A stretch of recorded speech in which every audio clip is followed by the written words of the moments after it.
apakah kamu tahu apa itu kromatografi kolom? Kromatografi kolom merupakan sebuah teknik pemisahan atau pemurnian suatu zat, baik itu berasal dari fase cair ataupun fase padat, dengan tujuan untuk memisahkan senyawa metabolit sekunder yang diinginkan dari suatu tanaman atau tumbuhan tersebut. Di mana prinsip yang digunakan pada kromatografi kolom sama seperti pada prinsip kromatografi lainnya, yaitu pemilihan fase diam dan juga fase gerak disesuaikan dengan kepolaritasan dari metabolit sekunder yang ingin kita ambil atau kita cari. Sehingga pada proses pemisahan atau penyarian senyawa baru bahan alam, kromatografi kolom merupakan metode yang direkomendasikan karena ia dapat memisahkan senyawa metabolit sekunder berdasarkan tingkat kepolaritasannya.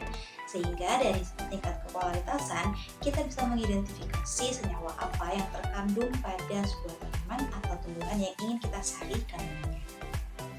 Adapun prosedur pembuatan dimulai dari alat dan bahan.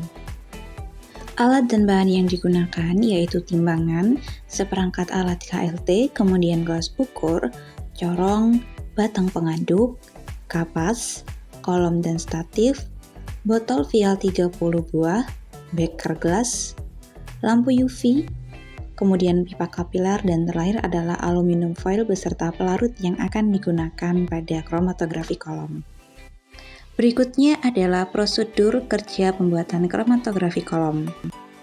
Prosedur pertama adalah pemilihan fase gerak atau eluen untuk kromatografi kolom, di mana output dari prosedur ini yaitu adalah nilai alfa atau separation factor yang akan digunakan untuk perhitungan pada silika gel atau fase diam yang akan digunakan pada prosedur berikutnya. Prosedur selanjutnya yaitu adalah preparasi kolom. Pada tahapan ini, praktikan akan menimbang silika gel sejumlah nilai alfa yang telah diperoleh pada prosedur sebelumnya untuk ekstrak 1 gram yang dibutuhkan. Setelah silika gel ditimbang, ia akan dilarutkan dengan eluen yang telah dipilih dan dimasukkan ke dalam kolom. Setelah silika dimasukkan ke dalam kolom, praktikan juga akan menambahkan pelarut hingga sampai batas 2-3 cm dari atas kolom, dan kondisi ini harus selalu dijaga untuk 1 minggu ke depannya. Penjagaan kondisi kolom dilakukan dengan menambahkan pelarut secara berkala setiap hari, sehingga pelarut yang dibutuhkan pada kromatografi kolom memiliki jumlah yang sama setiap harinya, dengan jarak 2-3 cm dari atas batas kolom. Sembari menunggu kromatografi kolom siap, praktikan akan menimbang 1 gram ekstrak, kemudian dicampur dengan silika gel, dan juga dicampur dengan eluen yang nantinya akan dikeringkan. Setelah kromatografi kolom siap, sampel yang telah dikeringkan tadi dimasukkan ke dalam kolom dan ditampung ke dalam vial sebanyak 30 vial.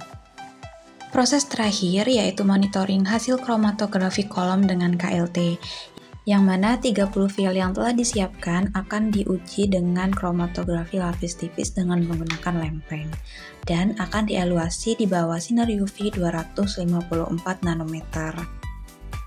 Adapun keuntungan dari dipilihnya metode kromatografi kolom adalah yang pertama, metode kromatografi kolom merupakan metode yang sangat sederhana, sehingga penggunaan alat-alatnya juga tidak memerlukan alat-alat yang kompleks dan cukup alat-alat yang sederhana.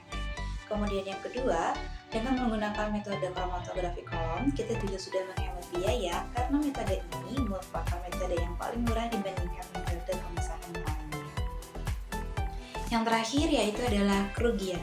Kerugian dari kromatografi kolom adalah memerlukan waktu yang lama untuk menyelesaikan prosesnya, serta pada kromatografi kolom juga memerlukan elusi secara bertahap agar pelarut yang digunakan atau yang diinginkan itu bisa memasuki wadah yang berbeda sesuai dengan yang ditetapkan.